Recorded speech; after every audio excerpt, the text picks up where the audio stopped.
Astaghfirullahaladzim ila hadratin Nabiul Mustafa Rasulillahi sallallahu alaihi wasallam wa ala alihi wa ashabihi wa azwajihi wa dhurriyyatihi wa ahli baitihil kiram.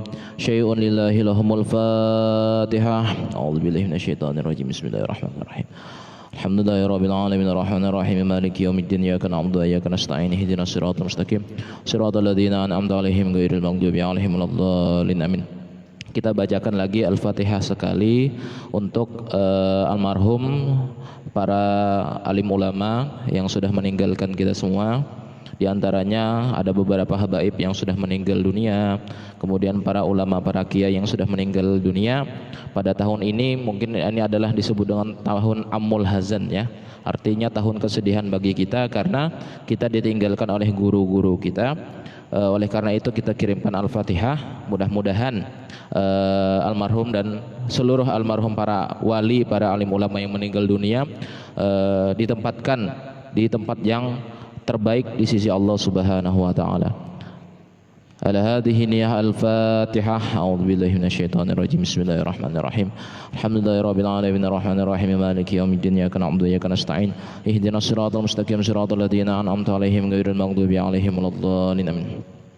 Bismillahirrahmanirrahim. Alhamdulillahirabbil alamin. Wassalatu wassalamu ala asyrafil anbiya'i wal mursalin sayyidina maulana Muhammadin nabil amin wa ala alihi wa sahbihi ajma'in.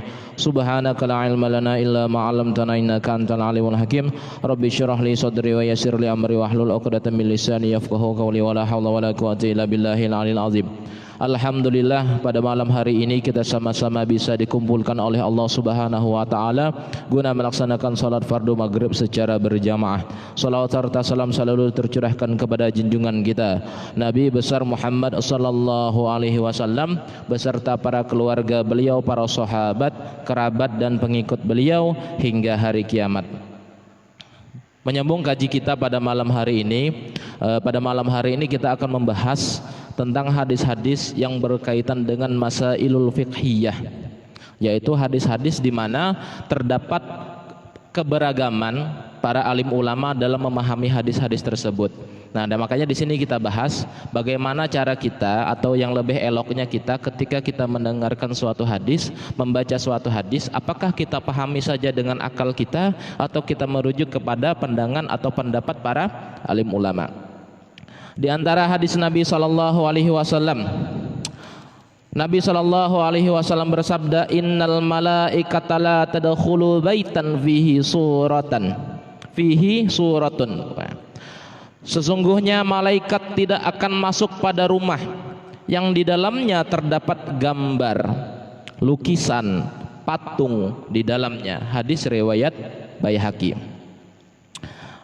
Di hadis lain Nabi SAW bersabda, barang siapa yang menggambar sesuatu gambar atau membuat suatu patung dari sesuatu yang bernyawa di dunia, maka dia akan diminta untuk meniupkan ruh kepada gambarnya atau buatannya tersebut di hari kiamat kelak, sedangkan dia tidak kuasa untuk meniupkannya. Hadis riwayat Bukhari. Di hadis yang lain Nabi SAW bersabda, inna asyaddun nas adaban yaumal qiyamah al-musawwirun, yang artinya yang paling parah siksanya di hari kiamat adalah al-musawwir, yaitu tukang pembuat patung atau tukang membuat gambar. Nah, jadi pertanyaan, gimana kalau foto yuk? Gimana kalau lukisan? Jadi pertanyaan, apabila kita hanya mengacu kepada hadisnya semata, langsung orang-orang yang mengacu kepada teks hadisnya langsung mengharamkan. Oh, artinya orang yang meletakkan foto di dalam rumahnya berarti haram. Ada tuh yang kayak gitu. Dia hanya mengambil dari teks hadisnya saja, tidak mengkaji apa pandangan para alim ulama berkaitan dengan hadis itu. Nah, makanya kita belajar di sini. Nah, di sini disebutkan para alim ulama, Sayyid Muhammad bin Alwi Al-Maliki Al-Hasani meriwayatkan, beliau mengatakan bahwa para alim ulama sepakat atas keharaman sesuatu, baik itu lukisan maupun patung, ketika memenuhi 5 kategori berikut. Nah, ada 5 kategori di mana apabila terpenuhi 5 kategori ini, maka patung tersebut atau lukisan tersebut itu diharamkan. Yang pertama, patung atau lukisan tersebut berupa manusia atau hewan. Ada orang melukis Ya. Ingat, lukisan bukan foto. Lukisan. Lukisan ada orang melukis. Yang dilukis ini wajah manusia utuh dari kepala sampai kaki. Utuh. Atau seseorang yang membuat patung di mana patungnya itu tuh patung mulai dari kepala sampai kaki dibikin secara utuh, diukir dan sebagainya, persis seperti manusia atau seperti kuda misalkan. Apa hukumnya? Termasuk di sini diharamkan. Nah, ini ya. Makanya biasanya begini, kalau kami pun kalau misalkan melihat tempat-tempat atau rumah yang di dalamnya tuh ada lukisan, jujur kami ngeri, merinding biasanya. Entah kenapa, apakah karena firasat atau kayak apa, tapi rasanya merinding kayak gitu. Nah, kalau ada suatu rumah yang di dalamnya itu ada lukisan makhluk yang bernyawa, bukan foto ya, bukan foto, ini lukisan, lukisan. Nah, atau patung misalkan, patung. Yang kedua, gambarnya dalam bentuk yang sempurna. Tidak terdapat sesuatu yang mencegah hidupnya gambar tersebut, artinya tidak separuh badan. Jadi kalau ada lukisan misalkan, lukisan pangeran Diponegoro tapi separuh badan, boleh atau tidak? Yang diharamkan adalah gambar utuh. Kalau separuh badan boleh nggak? Boleh. Boleh. Kalau separuh badan, karena tidak mungkin seolah-olah gambar tersebut hidup dengan separuh badan. Nah, ini pendapat ulama ya. Dua. Yang ketiga, gambar tersebut berada di tempat yang dimuliakan, bukan berada di tempat yang biasa diinjak dan direndahkan. Artinya gambar tersebut tuh diletakkan di suatu tempat yang tujuannya untuk dimuliakan, diagung-agungkan, bahkan disembah. Kalau untuk pajangan boleh enggak? Boleh. Ditaruh dalam buku lukisan, tapi ditaruh dalam buku untuk anak-anak kita misalkan, mengenalkan kepada anak kita bahwa ini adalah pahlawan nasional misalkan, boleh atau tidak? Boleh. Nah, tiga ya. Kemudian yang keempat, terdapat bayangan dari gambar tersebut dalam pandangan mata. Nah, ini lukisan yang timbul atau ukiran-ukiran patung. Makanya kalau misalkan dalam Islam itu usahakan kalau kita ingin beli sesuatu lukisan, mending beli lukisan yang gambarnya tuh pemandangan. Kalau pemandangan boleh mutlak, sudah para alim ulama sudah sepakat kalau lukisannya itu berupa pemandangan diperbolehkan. Tapi apabila itu makhluk yang bernyawa dan itu persis dengan makhluk yang bernyawa, itu diperdebatkan para alim ulama. Sepakat ulama mengatakan tidak boleh kalau dia itu badannya yang ditimbulkan itu adalah badan yang utuh. Nah, dan yang kelima, yang terakhir, patung tersebut itu bukan untuk mainan anak-anak. Nah, contoh misalkan boneka Barbie, habis itu Doraemon misalkan. Kalau Doraemon itu kan memang nggak ada di dunia ini ya, nggak ada ya. Ya misalkan boneka-boneka yang seperti boneka manusia misalkan, tapi tujuannya untuk mainan anak-anak, boleh atau tidak? Boleh, tidak masalah, tidak mengapa. Yang tidak boleh itu apabila tujuannya untuk dipajang, misalkan ini patung ya, khususnya patung atau boneka yang tujuannya untuk dipajang.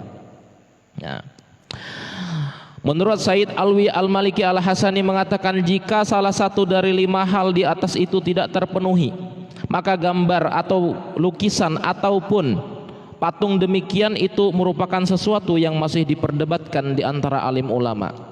Meninggalkannya atau tidak menyimpan barang tersebut merupakan perbuatan yang lebih aman dan merupakan langkah hati-hati dalam beragama. Artinya menurut Sayyid Muhammad bin Alwi Al-Maliki Al-Hasani, lebih baik jangan disimpan kalau ada sesuatu yang kayak gitu. Nah, kita misalkan mendapatkan hadiah berupa patung. Patung ini utuh, tidak sampai dada saja, tapi patungnya itu mulai dari kepala sampai kaki, satu badan misalkan. Dan patungnya itu bukan untuk mainan tapi untuk pajangan. Nah, lebih amannya tidak kita simpan.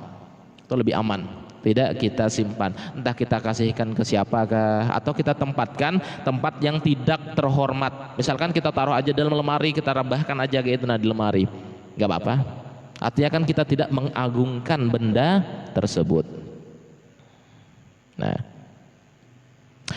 menurut Imam Ibnu Hajar Al-Asqalani mengatakan bahwa sesungguhnya jika ada suatu gambar atau suatu lukisan atau sesuatu patung yang memiliki bentuk tubuh atau jism, itu disebut dengan surah, maka hukumnya haram secara ijma. patung ya, patung itu haram secara ijma menurut Imam Nawawi. Pendapat para ulama sudah sepakat bahwa yang namanya patung itu diharamkan secara mutlak apabila kita membuatnya dan kita menyimpannya di dalam rumah. Nah, jika gambar tersebut hanya sebatas rokom. Nah, rokom, apa itu rokom? Yaitu sesuatu yang hanya dijadikan pajangan dan itu berupa gambar semata. Nah, makanya kalau kayak kita punya gambar yang ditulis daripada pensil, misalkan kita gambar baru kita pajang, hukumnya apa? Boleh. Bagaimana kalau foto?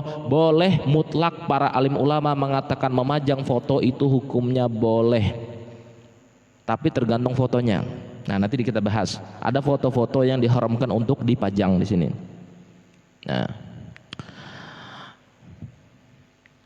Syekh Mutawalli Asy-Sya'rawi berkata bahwa hal yang diharamkan adalah perbuatan yang dilakukan sebagian orang berupa mengkultuskan dan mengagungkan gambar atau lukisan tersebut.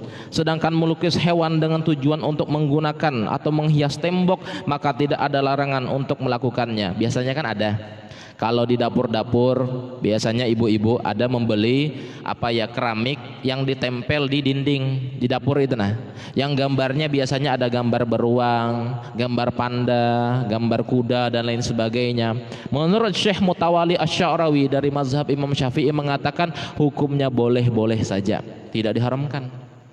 Nah, kembali kita mengacu ke hadis tadi kan, sesungguhnya malaikat tidak akan masuk pada rumah yang terdapat gambar atau lukisan atau patung yang di dalamnya. Nah, termasuk nggak dalam hadis ini? Tidak termasuk, karena di antara tujuannya, ingat kata Syekh Mutawalli Asy-Sya'rawi, tujuannya bukan untuk mengkultuskan atau mengagungkan. Nah, tujuannya hanya untuk menghias tembok dan lain sebagainya. Makanya kalau kita misalkan di langgar kita ini, usahakan di langgar kita ini jangan ada misalkan kayak sejenis patung dan lain sebagainya. Tapi insya Allah nggak ada. Yang namanya rumah ibadah orang muslim itu tidak ada hal-hal yang seperti demikian.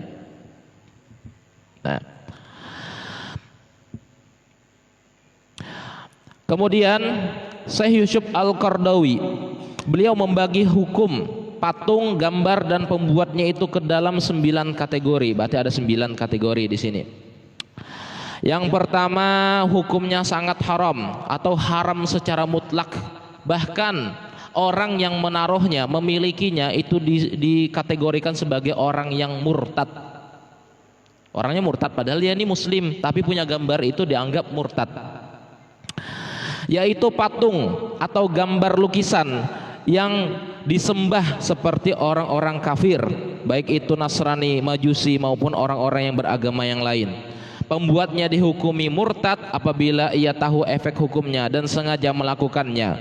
Khusus untuk pembuat patung 3 dimensi atau mujassim, maka ia lebih berdosa. Begitu juga semua pihak yang terlibat di dalamnya. Contoh, misalkan ada seseorang yang dia ini memiliki profesi sebagai pelukis atau pembuat patung. Orangnya ini muslim, Pak. Orangnya ini muslim. Tapi dia diminta salah satu umat agama lain, Pak, tolong bikinkan patung Bunda Maria, katanya. Bikinkan patung Bunda Maria, padahal dia ini muslim. Atau tolong bikinkan ukiran bunga berbentuk salib, misalkan, padahal dia ini muslim. Hukumnya haram secara mutlak, bahkan dihukumkan kafir menurut Syekh Yusuf Al-Qardawi. Nah, ini hati-hati. Hati-hati. Dia muslim. Nah, kebanyakan orang kan banyak nggak tahu kayak gitu, nah nggak tahu bahwa itu adalah simbol daripada agama lain selain agama Islam. Yang kedua, tingkatan yang kedua adalah tingkatan yang di bawahnya lagi dalam segi dosa. Artinya dia ini tidak seperti tingkatan yang pertama, tapi tingkatannya itu seperti tingkatan yang kedua. Nah, yaitu orang yang membuat patung bukan untuk disembah, akan tetapi dimaksudkan untuk menyerupai ciptaan Allah, yakni ia berkreasi atau menciptakan sebagaimana Allah menciptakan sesuatunya, dan itu menjadi sesembahan agama lain. Maka seseorang yang menyimpan barang tersebut dihukumi kafir serta dihukumi keluar daripada agama Islam, murtad. Contoh, kita ini orang Islam, Mbak, orang Islam. Di dalam rumah kita memasang posternya poster gambar Bunda Maria misalkan. Kita muslim, untuk apa memajang foto atau memajang poster yang fotonya itu tuh misalkan foto yang menjadi sesembahannya misalkan para agama lain, umat Hindu, saudara-saudara umat Hindu atau saudara-saudara umat Buddha misalkan, kita pajang sana foto Buddha misalkan di dalam rumah kita, untuk apa? Maka menurut Syekh Yusuf Al-Qaradawi, hal tersebut pun dihukumkan murtad juga. Nauzubillah. Artinya ini terkadang kita banyak nggak paham kan, banyak orang nggak paham tentang masalah kayak gini. Kita ini muslim loh, untuk apa kita memiliki hal-hal yang seperti demikian? Ada orang-orang tertentu yang mengatakan, oh nggak apa-apa, itu kan demi toleransi beragama. Nggak bisa kayak gitu. Bahkan ada wacana, kami itu ada mendengar kayak itu, wacana salah satunya membuat rumah ibadah 5 agama katanya. Jadi di dalamnya itu tuh ada tempat sejadah menghadap ke arah kiblat, di sampingnya tuh ada patung Bunda Maria, di sebelah sininya tuh ada patung Dewa Brahma, sebelahnya lagi ada patung Buddha dalam satu tempat. Katanya apa? Demi toleransi beragama. Benarkah toleransi itu merusak agama kayak gitu? Itu kan rusak agama jadinya. Kita beribadah juga nggak khusyuk kayak gitu. Yang dilihat ini adalah patung kayak gitu. Nah, oleh karena itu apa? Dalam Islam sudah diajarkan lakum dinukum waliyadin. Kita beragama, jalankanlah sesuai dengan agama kita saja. Tidak usah mencampuri umat lain. Ajaran agama umat lain tidak usah kita campuri. Begitu juga umat lain tidak usah mencampuri urusan agama kita. Nah, itu etika kita dalam beribadah atau dalam beragama. Nah, kemudian tingkatan yang ketiga, yaitu tingkatan yang berada di bawahnya lagi dari tingkatan yang kedua, seperti pembuat patung yang patungnya tuh bukan menjadi sesembahan agama lain atau bukan menjadi sesembahan orang tersebut, akan tetapi hanya sekedar untuk diagungkan saja atau dihormati saja. Seperti misalkan seseorang yang membuat patung raja, patung presiden, patung pemimpin, tokoh dan lain sebagainya yang diabadikan misalkan di alun-alun, di pusat kota, patung pahlawan ya misalkan ya, patung pahlawan. Sama seperti misalkan yang ada di sini ini ada di Mangkurawang ya, Mangkurawang. Haji Muhammad Sang Haji, itu kan ada patungnya. Haji Muhammad Aim Sang Haji di Mangkurawang itu kan ada patungnya tuh utuh. Nah, hal tersebut dihukumkan apa? Hal tersebut dihukumkan dosa apabila dia membuat patungnya tersebut dengan tujuan untuk sesembahan. Apabila tujuan patung tersebut tidak sebagai sesembahan, lebih baik dihindari. Nah, artinya lebih baik nggak usah bikin patung seperti demikian. Tapi kalau terbuat juga ya sudahlah, nggak apa-apalah. Artinya sebagai untuk kenang-kenangan semata, bukan sebagai sesembahan. Misalkan ada orang misalkan menghadap patung tersebut kan, habis itu ada orangnya tuh menyembah-nyembah dengan patung tersebut. Nah, ini jadi mudarat ini. Jadi mudarat. Maka hukumnya sebagian ulama mengatakan apabila patung tersebut sudah dibikin namun ada yang menyembah ke sana, maka harus dihancurkan patung tersebut. Tapi pada faktanya ada enggak yang menyembah? Enggak ada kan?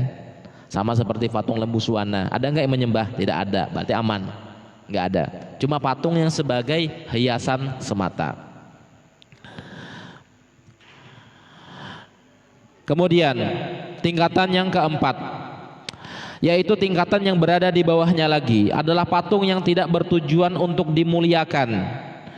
Patung tersebut adalah patung atau benda yang menjadi mainan anak-anak, atau seperti patung-patung atau lukisan-lukisan yang hanya menjadi kreasi bagi orang yang membuatnya sebagai karya seni. Maka hal tersebut dihukumkan boleh hukumnya. Boleh. Berada di bawahnya lagi ya. Berarti kalau misalkan kita melukis, kemudian kita membuat patung ya, seni rupa dan sebagainya, tujuannya nggak ada apa-apa, maka itu dihukumkan boleh. Nah, sebagian ulama lain mengatakan hukumnya makruh. Ada juga yang mengatakan haram, tapi itu tidak banyak yang mengatakan haram. Nah, kemudian selanjutnya tingkatan yang kelima, yaitu tingkatan yang berada di bawahnya lagi, seperti gambar lukisan makhluk yang bernyawa, yaitu lukisan yang tidak berupa patung. Dia tidak patung, hanya lukisan saja. Seperti lukisan para pemimpin, kemudian lukisan orang-orang yang menjadi mulia karena kebaikannya. maka hal tersebut tidak mengapa. Akan tetapi apabila lukisan tersebut dibuat yang menggambarkan kalangan orang-orang zalim dan kalangan orang-orang fasik karena mengagungkan mereka, maka itu hukumnya haram. Contoh misalkan, kan kita mengetahui sendiri yang namanya lukisan-lukisan itu tuh kan ada lukisan-lukisan apa namanya ya, tokoh-tokoh yang dia itu tuh menistakan agama Islam misalkan. Nah, lukisan-lukisan tersebut apabila dibikin itu membuat hati umat Islam itu marah. Itu hukumnya haram kita membuat hal-hal tersebut. Termasuk juga ini khilaf ya, khilaf pendapat para alim ulama, khilaf. Mereka mengatakan apa hukumnya kita menggambar lukisan di mana lukisannya itu tuh terdapat atau gambarnya tuh gambar para khulafaur rasyidin. Biasanya kan ada Abu Bakar, Umar, Utsman, Ali, ada tuh dilukis tuh gambarnya atau fotonya gitu. Nah, tapi gambar ya, berupa gambar. Apa itu hukumnya? Sebagian ulama mengatakan lebih baik dihindari. Karena para umat yang sekarang ini tidak ada yang mereka itu tuh bisa melihat para sahabat. Kita tidak bisa melihat para sahabat. Jadi gambar itu tuh hanya sebatas gambar-gambar yang bisa dikatakan direka-reka saja. Oh, kira-kira seperti ini gambarnya. Gak ada contohnya tuh, gak ada. Kita tidak bisa mengatakan oh berarti Abu Bakar As-Siddiq seperti ini. Tidak bisa seperti demikian. Makanya lebih baik bagaimana caranya? Dihindari. Kan terkadang kan ada orang jual Khulafaur Rasyidin, tulisannya ada kaligrafinya, kemudian ada fotonya. Apakah kita boleh membelinya? Lebih baik dihindari. Jadi tidak usah kita membelinya. Kalau terlanjur di rumah ya nggak apa-apa lah. Tapi misalkan bisa dicopot aja lah. Karena apa? Hal tersebut tidak ada. Bahkan kita pun kayaknya nggak mungkin kayak gitu. Karena pada saat itu jangankan foto, orang melukis aja pada saat itu tuh masih belum ada pada saat itu. Nah itu. Kemudian yang keenam, tingkatan yang berada di bawahnya lagi, yaitu lukisan di mana lukisan tersebut adalah lukisan makhluk yang bernyawa yang tidak untuk dimuliakan, akan tetapi hanya untuk dipamerkan pada suatu pameran. Maka ini hukumnya makruh. Nah, hanya makruh hukumnya. Jadi tidak dihukumkan haram. Pameran misalkan kan, gambar lukisan ya. Nah. Kemudian yang ketujuh, gambar makhluk yang bukan bernyawa, seperti gambar pohon, laut, perahu, gunung dan lain sebagainya. Maka tidak berdosa bagi yang melukisnya dan tidak berdosa bagi yang memilikinya. Nah, tidak berdosa, gak apa-apa kalau selama itu adalah lukisan-lukisan pemandangan. Kemudian kedelapan, yaitu apa? Gambar yang berupa foto. Maka hukumnya boleh secara mutlak selagi foto tersebut tidak ada unsur-unsur yang diharamkan. Di antaranya adalah apa? Foto-foto penuhanan terhadap umat agama yang lain atau pengagung-agungan terhadap umat agama lain. Artinya apa? Kalau misalkan foto itu mutlak sudah, Pak. Kita nggak usah lagi bertanya-tanya apa hukumnya meletakkan foto kita sekeluarga dipajang di rumah. Boleh, sudah mutlak sudah.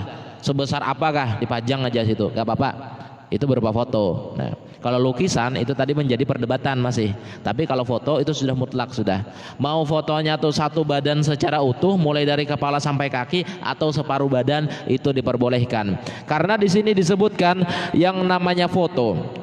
Foto itu bukan menjadi suatu gambar, akan tetapi yang namanya foto itu adalah apa? Menangkap bayangan dari suatu gambar atau sesuatu objek kemudian dipindahkan. Itu sama seperti cermin.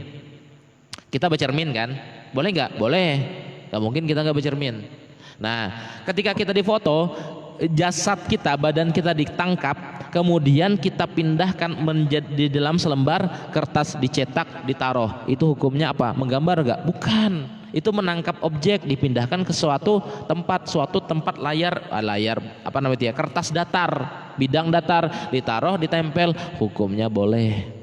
Terus secara mutlak dah para alim ulama tidak ada perselisihan pendapat mengenai ini. Nah, berarti ini kalau kita ngacu lagi ke dalam hadis yang pertama, innal malaikata la tadkhulu baitan fihi surah. Sesungguhnya malaikat tidak akan masuk ke dalam rumah yang di rumahnya itu terdapat gambar. Masuk enggak di sini? Tidak.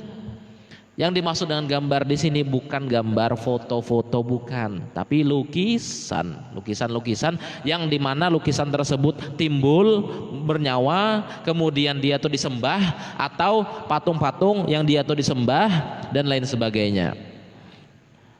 Nah, kemudian yang terakhir yaitu patung atau lukisan yang diharamkan apabila dihinakan, maka statusnya berpindah dari haram menjadi halal. Contoh, ada orang menggambar babi misalkan, babi digambarnya, dilukisnya, tapi dilukisnya di atas keset, gitu. Nah, kita beli kesetnya itu tuh, boleh nggak? Boleh. Kita pasang kesetnya tuh, ditaruh misalkan di rumah untuk keset WC misalkan, kita injak-injak kan, boleh nggak? Boleh, karena kita hinakan. Nah, itu kalau misalkan yang foto atau misalkan lukisan-lukisan babi dan lain sebagainya. Tapi kalau misalkan lukisan-lukisan tersebut misalkan lukisan yang dihormati, nah salah satu contohnya Pak ya, kami pernah waktu itu tuh membeli sejadah ya, sejadah. Ini kecolongan juga kami membeli sejadah. Jadi di sejadahnya itu ada kaligrafi, tulisannya Allah gitu. Nah, di depannya tempatnya sujudnya tulisannya Allah. Itu dipakai untuk sholat, boleh atau tidak? Sedangkan kalimatullah itu tuh diletakkan di tempat ulia, di tempat yang paling tinggi, tidak boleh di tempat yang rendah. Bahkan dalam satu riwayat, apabila kalimat Allah itu nempel misalkan di dinding tapi posisinya di bawah, kalau misalkan bisa dihapus, hapus dah. Karena kalimat Allah tidak boleh letaknya di rendah, tempat yang rendah. Nah, ini di sejadah. Nah, pada saat itu ketika kami membeli, nyesal Pak. Walhasil gimana? Ya mau gak mau dikembalikan, orang yang gak mau juga. Kami mau mengembalikan, oh nggak bisa, barang yang sudah dibeli nggak bisa dikembalikan. Walhasil gimana? Ya kami potong, karena itu kan berupa apa yang nggak bisa dirobek, itu nggak bisa dipotong, dan bagian potongan tersebut diselamatkan dengan cara dibakar. Makanya kalau bapak-bapak, ibu-ibu ada tulisan undangan-undangan yang ada tulisan Bismillahirrahmanirrahimnya itu, kalau misalkan bisa jangan dibuang, karena dikhawatirkan ketika dibuang dimasukkan ke dalam tong sampah, nanti diinjak-injak orang. Caranya gimana? Dibakar paling bagus. Bakar antara dua, pertama dibakar atau dipotong kecil-kecil sehingga tidak membentuk tulisan Arab lagi. Itu. Nah, yang penting nggak bisa dibaca. Atau dalam satu riwayat begini, ada yang mengatakan misalkan itu tulisannya itu kan tulisan Bismillahirrahmanirrahim. Nah, kita coret-coret lagi kayak gitu. Nah, tulisan basmalahnya itu sehingga tidak membentuk suatu tulisan basmalah lagi. Gimana kah caranya? Tapi jangan juga dengan digambar-gambar dengan gambar-gambar yang menghina, jangan. Coret-coret gimana sehingga tidak membentuk suatu tulisan Arab lagi gitu. Nah, itu lebih ulia. Nah, daripada kita buang langsung kan, makanya kita harus hati-hati. Sama kalau misalkan kami itu biasanya kan kalau ngoreksi soal ujian, menyuruh anak-anak untuk menulis tulisan Arab. Nah, itu berat tuh. Gimana? Kalau satu-satu kita robek-robek, berat. Gimana caranya? Dibakar saja. Dibakar, taruh tempatnya, kita bakar satu untuk menyelamatkannya. Nah, terus kemudian ada lagi pertanyaan, kan nggak boleh kalau kita membakar ayat suci Al-Quran, itu nggak boleh. Nah, ini lain ceritanya.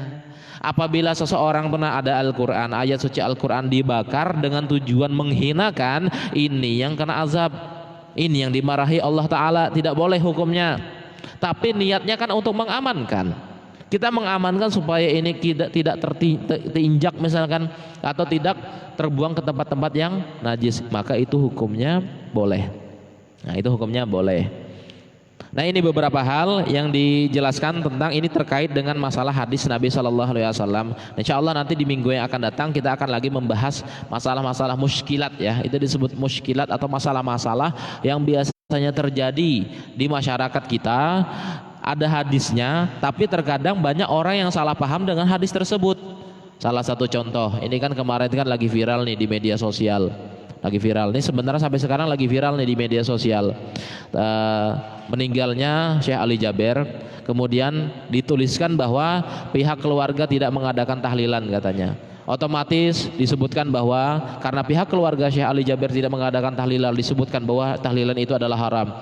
Kita tahu banget Syekh Ali Jaber ketika meninggalnya Habib Munzir bin Fuad Al-Musawwa, beliau hadir di acara haulnya. Meninggalnya Arifin Ilham, Ustadz Arifin Ilham, beliau hadir di hari meninggal hari sampai menyeratus, sampai haulnya pun hadir. Kenapa pihak keluarga tidak melakukan tahlilan? Karena COVID. Selesai. Jangan ada dalil-dalil yang mengatakan bahwa beliau tidak mengadakan tahlilan otomatis tahlilan diharamkan. Salah memahami ayat, salah memahami hadis. Nanti insya Allah kita bertahap aja. Itu banyak hal-hal muskil. Kadang orang banyak salah paham. Katanya tahlilan itu tidak pernah dilakukan oleh para alim ulama atau mulai Nabi sampai sahabat. Pernah Pak. Tahlilan itu pernah dilakukan oleh Imam atau para tabiin, Nabi, sahabat, tabiin, di bawahnya sahabat itu pernah mengadakan tahlilan 3 hari, 7 hari sampai 40 hari. Tapi kalau riwayat 10 hari kami belum pernah dengar. 100 hari ya, belum pernah dengar. Yang pernah dilakukan itu 3 hari, 7 hari, kemudian 40 hari, 100 hari belum pernah. Tapi tradisi kita karena melakukannya 100 hari, boleh atau tidak? Boleh. Nanti karena kami akan menjelaskan dalil-dalil kebolehannya. Insya Allah kita bertahap aja ya. Nah kemudian ini ada salah satu kerabat yang meninggal dunia, nama beliau Bapak Abdul Karim Ralla bin Haji Pacinai. Jadi dimintakan kepada kita untuk bertahlil sebentar, tahlil kemudian dilanjutkan dengan pembacaan doa arwah. Ila hadratin Nabi Mustafa Rasulullah sallallahu alaihi wasallam wa ala alihi wasallamil kiram, khususan ila ruh Abdul Karim Ralla bin Haji Pacinai. Sirrin Nabi wa alin Nabi wa ila hadratin Nabi. Al-Fatihah. A'udzubillahi minasyaitonir rajim. Bismillahirrahmanirrahim. Alhamdulillahirabbil alamin arrahmanir rahim maliki yaumiddin. Iyyaka na'budu wa iyyaka nasta'in. Ihdinas siratal mustaqim. Siratal ladzina an'amta 'alaihim ghairil maghdubi 'alaihim waladdallin. Amin. Bismillahirrahmanirrahim. Qul huwallahu ahad. Allahus samad. Lam yalid wa lam yulad wa lam yakul lahu kufuwan ahad. Bismillahirrahmanirrahim. Qul huwallahu ahad. Allahus samad. Lam yalid wa lam yulad wa lam yakul lahu kufuwan ahad. Bismillahirrahmanirrahim. Qul huwallahu ahad. Allahus samad. Lam yalid wa lam yulad wa lam yakul lahu kufuwan ahad. La ilaha illallah. Allahu akbar. Bismillahirrahmanirrahim. Qul a'udzu birabbil falaq min syarri ma khalaq wa min syarri ghasikin idza waqab wa min syarri naffasati fil 'uqad wa min syarri hasidin idza hasad. La ilaha illallah. Allahu akbar. Bismillahirrahmanirrahim. Qul a'udzu birabbin nas malikin nas ilahin nas min syarril waswasil khannas alladzi yuwaswisu fi sudurin nas minal jinnati wan nas. Ghafarallahu 'abdan qala la ilaha illallah la ilaha illallah la ilaha illallah la ilaha illallah la ilaha illallah la ilaha illallah la ilaha illallah la ilaha illallah la ilaha illallah la ilaha illallah la ilaha illallah la ilaha illallah la ilaha illallah la ilaha illallah la ilaha illallah la ilaha illallah la ilaha illallah la ilaha illallah. Al-Fatihah. Bismillahirrahmanirrahim. Bismillahirrahmanirrahim. Maliki yaumiddin. Iyyaka na'budu wa iyyaka nasta'in. Ihdinas siratal mustaqim. Siratal ladzina an'amta 'alaihim ghairil maghdubi 'alaihim waladdallin. Amin. Allah bismillahirrahmanirrahim. Alhamdulillahirabbil alamin. Allahumma shalli wa sallim wa barik ala sayyidina Muhammadin nabiyil amin wa ala alihi wa sahbihi ajma'in. Allahumma inna nas'aluka an tusibana ala qira'atina hadhihi wa ghairiha sawaban jazilan wa ajran minka 'azima wa an tataqabbalaha minna bi fadlika wa ihsanika qabulan hasanan jamilan jalila wa nas'aluka Allahumma an taj'alaha minna hadiyatan tuwasilaha ila hadrati sayyidina Muhammadin sallallahu alaihi wasallam زيارة في شرفه وكرمه ثم ثوابا مثل ثواب ذلك إلى أرواح آبائه وإخوانه من الأنبياء والمرسلين صلوات الله وسلامه عليه وعليهم أجمعين وعلى آل كل منهم والصحابة والقربة والتابعين والتابعين بإحسان إلى يوم الدين ثم إلى أرواح الأربعة الأئمة المجتهدين ومقلدين في الدين والعلماء العاملين والفقهاء والمحدثين والقراء والمفسرين والأولياء أجمعين ثم إلى أرواح مشايخنا وأولينا وجدنا وجدتنا وإخواننا وأخواتنا وقرباتنا وجيراننا وجميع المؤمنين والمؤمنات والمسلمين والمسلمات خصوصا إلى أرواح عبد الكريم رلا بن حجي بچيناي.